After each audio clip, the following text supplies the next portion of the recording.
La Ligue des Champions et sa nouvelle formule. Ligue des Champions qui nous a donné quand même de très très beaux résultats un peu ces derniers temps là. Les deux matchs qui étaient intéressants, c'est les deux matchs qui m'intéressaient un peu par rapport à la dramaturgie. Bon, pas la dramaturgie, mais qui m'intéressait un peu pour la situation un peu que ces deux clubs vivent. Le match contre le Real Madrid, et si je me trompe pas, le Real Madrid a joué contre qui? Il a joué, on était, ouais, Real Madrid, ils ont encore joué contre qui là? C'est contre qui ils ont gagné 5-1 là? Comment j'ai oublié? Attendez. Le Real Madrid qui jouait son match hier, et le PSG aussi qui a joué attendez, je vais regarder là. Ouais, contre Salzbourg. Bon, il n'y a pas eu faute. Contre Salzbourg. Et le PSG qui a joué contre Manchester City, qui était le match le plus important de ce mercredi. Match contre le Real, bon. Vous avez vu hein, les choses sont ce qu'elles sont. Hein. On vous avait dit qu'il faut pas s'inquiéter, que méfiez-vous du Real. Les voilà qui vont se qualifier, alors que là, ils vont se qualifier pour les barrages. Et comme j'avais dit, ils vont passer le truc. Ça a été une soirée tranquille, 5 buts, 2 buts de Vinicius, 2 buts de Kylian Mbappé qui est parti chercher son but aussi. Voilà, les temps sont pour les Real. Deuxième tour de la Ligue des Champions, Coupe du Roi, quart de finale et comment on appelle un peu ça, la tête du championnat. Bon, pour un club un peu qui est en crise, voilà. Hein. Voilà, les mecs, on est là, on est le 23 janvier, ils sont dans les temps comme d'habitude. Après l'avancement commence à marquer, il commence à se trouver avec Vinicius et Kylian et Rodrigo commencent à trouver leur marque. Mbappé commence à prendre de plus en plus confiance. D'ailleurs, même ça montre même sa confiance même qu'il a prise. Pas forcément qu'il a fait un match de ouf, hein, mais le but qu'il marque, là où il a cette rage de partir chercher le ballon. Il n'aurait pas fait ça il y a quelques mois. Partir de chercher le ballon pour partir prendre son but. Ça prouve que mentalement, il est vraiment dans le bon chemin. Et je risque de me répéter, son interview qu'il a donné hier, c'était une interview que je n'avais pas vu aussi bon en interview depuis très longtemps. Très très longtemps. Très sûr de lui. Très clair dans ces trucs-là. Prend la part de responsabilité qu'il devait prendre. C'est très très important. Fait même l'intelligence de botter en touche un peu sur la question sur Neymar et tout, qui est aussi très intelligent de sa part d'avoir fait ça comme ça ne crée pas plus de polémique et tout, parce que s'il avait répondu, ça allait créer encore des polémiques, les médias allaient encore en parler pendant quelques jours, et ça allait encore perturber encore la préparation pour ce match contre le Real. Dans la manière dont il a mis ça en touche, c'était très intelligent de sa part encore. C'est pour ça que je dis que Mbappé c'est un individu excessivement intelligent qui généralement 8 fois sur 10 sa communication est bonne, et il est revenu avec une très bonne communication. Ça montre qu'il est très bien dans la tête, qu'il est très truc que ça. En fait, j'ai revu le Mbappé de la Coupe du Monde en fait. J'ai revu le Mbappé de la Coupe du Monde quand il parle. Parce que ça faisait longtemps que je l'avais pas vu parler. Là, c'était le Mbappé de la Coupe du Monde de 2022. Très sûr de lui, très focalisé sur l'objectif et très focalisé sur son métier en ce moment. C'est très très très bien. Bref, le Real est bien parti pour nous surprendre comme d'habitude au Money Time. Et puis, il y avait le match de Manchester City contre Paris qui était peut-être le match le plus important de cette journée-là. Un match couperel qui allait voir un peu si Paris tombe ou reste en vie. Et après un début de match un peu compliqué, après les buts successivement de Grealish et de Haaland, l'équipe s'est remobilisée pour revenir à 2-2, puis 3-2 et 4-2. Barcola n'a pas été si bon, mais ça faisait longtemps qu'on l'avait pas vu aussi dans les chevauchés. Désiré Doué est vraiment un super joueur de foot. Ça, c'est vraiment une perle un peu, l'une des perles vraiment du centre de formation du PSG. Le centre de formation du PSG produit beaucoup de joueurs intéressants dans l'histoire même récente, mais le problème c'est que ces joueurs-là, soit ils vont exploser ailleurs.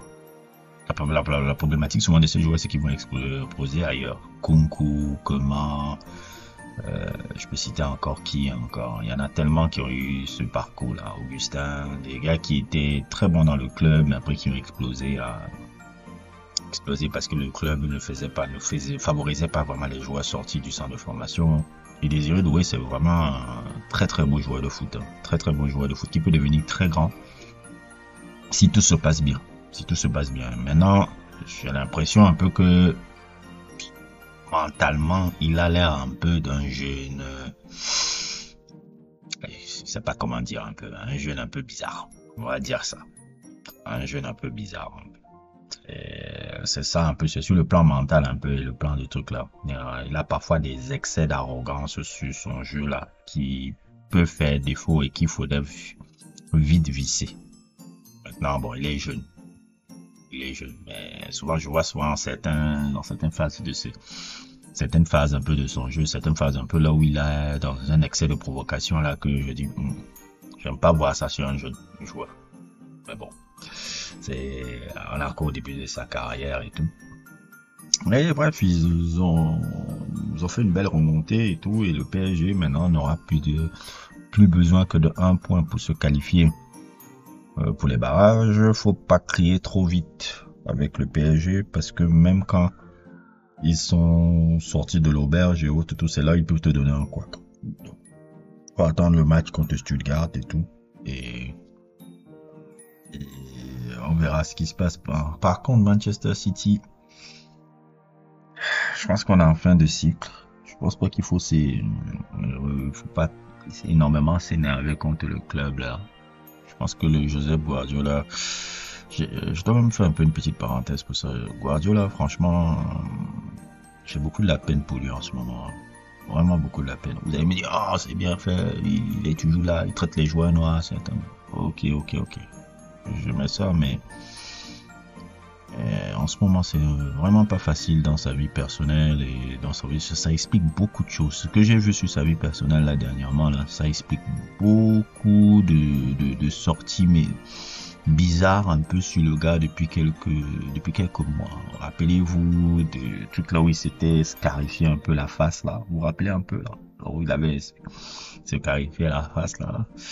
Comment on se apporte comme ça apparaît sur les photos là. Rappelez-vous de la fois où il avait pété les plombs contre un supporter de Liverpool, voulait lui casser la gueule là.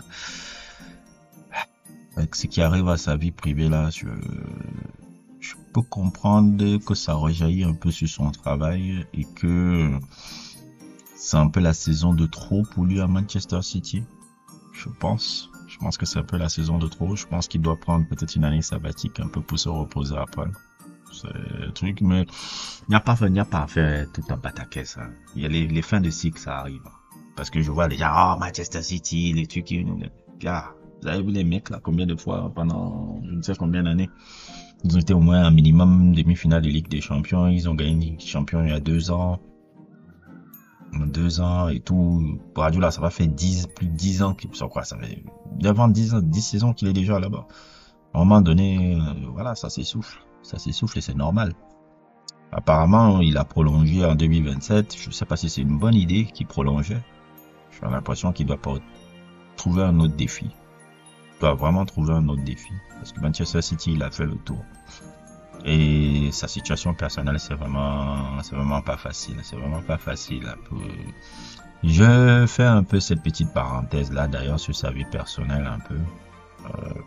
Je trouve un peu, même si je ne sais pas quelle est la dynamique avec son ex-épouse là, c'est pas pour faire du bashing sur les femmes. Hein. Je ne suis pas dans ce délire là et je ne suis pas dans ce truc là. C'est juste pour réfléchir un peu sur certaines femmes qui abusent un peu. Tu reproches à un mec de trop travailler. Ok. Tu lui reproches de trop travailler.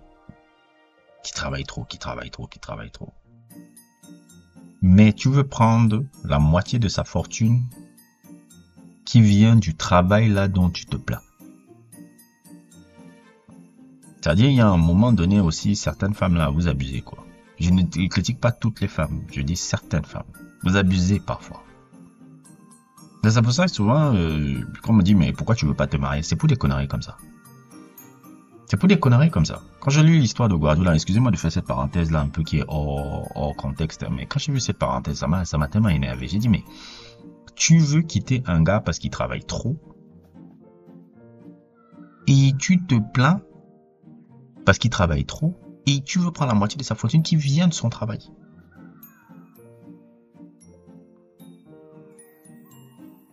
Non, ça veut dire que le divorce que tu lui donnes là, c'est un prétexte peut-être parce que tu as un amant qui se cache depuis. Et comme tu vois déjà qu'il est peut-être à la fin de son règne, la fin de son truc, tu veux prendre les sous et peut-être partir avec ton amant. Peut-être que faire un peu ce que l'ex-femme de Phil Collins lui a fait là. Je sais, vous connaissez l'histoire de Phil Collins et autres et tout, qui est vraiment très mauvais dans les relations de couple et tout. Sa vie sur ce plan-là, c'est pas ouf. Peut-être c'est ça. Et je trouve que c'est abusé les mecs. C'est abusé. C'est pour ça que les gens n'ont pas envie de se marier en 2025. Hein. C'est pas tu as travaillé toute ta vie pour ramasser une fortune dans la sueur de ton front sur ta passion qui a été le football. Une personne t'a suivi pendant plus de 30 ans de ta vie et était contente avec ça. Maintenant, on arrive presque à la fin un peu de vos trucs. C'est toujours quand les enfants sont grands et autres et tout. Et après, elle vient t'expliquer que oui, tu travailles trop, nanani, nanana, mais elle veut quand même prendre la moitié de ta fortune. La moitié de ta fortune qui vient du travail dont elle se plaint. Non, c'est terrible ça. Non, les gars, il est abusé. Après, vous vous étonnez un peu. Je comprends souvent parfois les autres zozos, une celle là qui parlent un peu, hein, et parfois. C'est vrai que c'est abusé. Je dis pas que c'est toutes les femmes, hein, mais parfois il y a des trucs un peu. C'est pour ces raisons-là que certains hommes n'ont pas envie de se marier.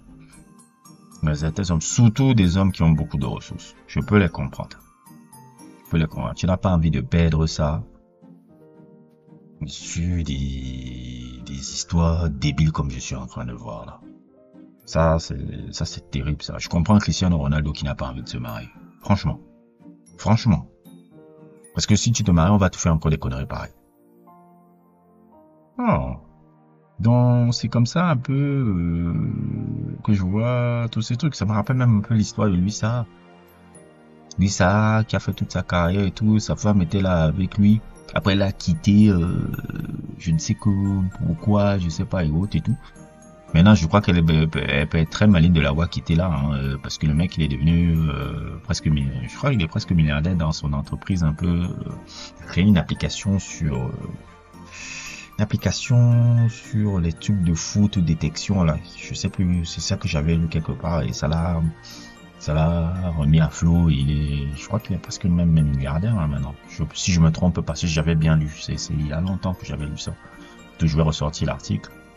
Et tout, je crois qu'elle est bien maligne de l'avoir quitté à la fin de sa carrière. Hein. Elle ne s'attendait pas à ce qu'il rebondisse comme ça. Non, pas abuser. Vraiment pas abusé. Donc c'était ma parenthèse un peu. Globalement, voilà, hein, il y avait les matchs contre Milan et Rome, ça m'a pas intéressé. Le Feyenoord qui a donné une culottée au Bayern 3-0, ça m'a pas intéressé. Voilà, il y avait quelques matchs, la Shakhtar Brest, mais bon, Brest déjà, faut dire, applaudit Brest. Brest a fait une Ligue des Champions incroyable. Ils sont qualifiés pour le deuxième tour de cette Ligue des Champions-là. C'est à applaudir parce que rien ne prédestinait ce club-là à faire la campagne qu'ils ont fait là. Chapeau à eux, franchement. Et parmi les blagues comme ça, on peut avoir 4 équipes françaises qui sont au deuxième tour de la Ligue des Champions, et ce qui est une bonne chose pour le football français. Bonne chose, le football français qui ne vit pas ses bons moments par rapport un peu à la baisse d'audience et par rapport à beaucoup de choses, c'est quand même une belle chose que de voir 4 clubs français qui pourraient être complètement au deuxième tour. La Ligue des Champions, Monaco généralement en Ligue des Champions, quand ils sont là, ils vont loin. Je ne sais pas, c'est un truc dans ce club-là. Quand tu sais qu'ils sont en Ligue des Champions, tu te dis, ils peuvent aller au moins 100K, les boys là. Dans l'histoire, c'est toujours comme ça. Chaque fois qu'ils ont fait une campagne de Ligue des Champions, ils ont un peu allé loin. En tout cas, en majorité. Chaque fois qu'ils font une campagne de Ligue des Champions, tu te dis, ils vont aller loin. Donc, c'est bien, c'est une très très belle chose. On verra un peu comment ça se passe encore. La semaine prochaine, il y a encore semaine prochaine, il y a encore la dernière journée de championnat, de championnat de la Ligue des Champions. On verra ce qui se passera et tout. Et demain, je vais essayer aussi de faire un peu un récapitulatif de l'Europa League, qui me parle un peu plus, un peu. Et, déjà, Lyon est très très bien aussi placé en Europa League. J'ai bien envie de voir ça. Et souvent, l'Europa League, c'est bien de regarder l'Europa League parce que tu vois un peu les joueurs émergents européens dans dans cette compétition-là, bien avant qu'ils n'explosent dans le truc mondial là. Donc voilà. Mon sujet sur la Ligue des Champions, je suis beaucoup plus basé sur le Real et le PSG. Voilà. N'hésitez pas à liker. Nous avons des sujets sur, comme d'habitude, rappeler le contenu Patreon. N'hésitez pas à vous abonner à la